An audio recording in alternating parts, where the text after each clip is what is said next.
Ислам Махачев Шавкат Рахмоновтың салмағындағы чемпиондық белбеуді аламын дейді. Ассалаумағалейкум құрметті көрермендер. Сіздер білесіздер, Ислам Махачев Хабибтің жолын қуып келе жатқан UFC-дегі 70 кг салмақтағы дивизионның чемпионы.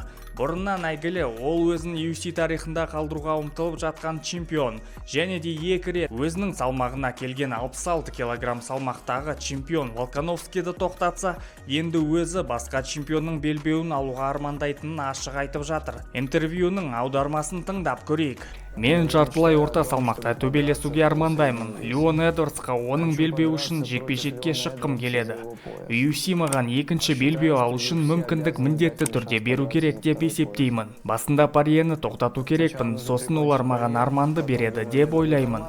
Бұдан соң болды. Менің жеңіл дивизион салмағымда рейтингілік топ 5 жауынгерлер қалмады. Бәрі бір-бірін жеңіп көрген. Сондықтан да маған жаңа сынақтар, жаңа қарсыластар, жаңа белбеу керек.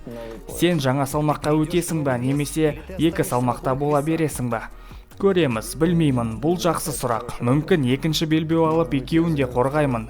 Себебі маған жартылай орта 77 кг салмаққа қатты весогонка жасау керек емес. Көреміз қалай болатынын. Бұл біздің батыр Шавкат үшін жаман сценарий деп ойлаймын. Басқа салмақтан келген чемпиондар сол дивизиондағы претенденттердің өз кезектерін уақытынан қатты ұзартып жібереді. Және де Ислам жеңген жағдайда ол екі дивизионның белбеуін қорғауға мәжбүр болады.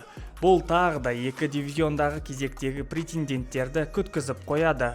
Солай болып жатса, Ислам мен Шавкаттың потенциалды жекпе-жегіне толық разбор жасау керек десеңіз, комментарияға жазыңыз. Сонда келесі видеоның тақырыбы сол болады. Ал кейбір деректер бойынша Леон Эдвардстың келесі жекпе-жегі Белал Мухаммедқа қарсы болады. Бұндай жекпе-жек болса, кім жеңеді? Соны комментарияға жазыңыз. Видеоның соңына дейін қараған үшін көп рахмет. Барлығыңызға сәттілік.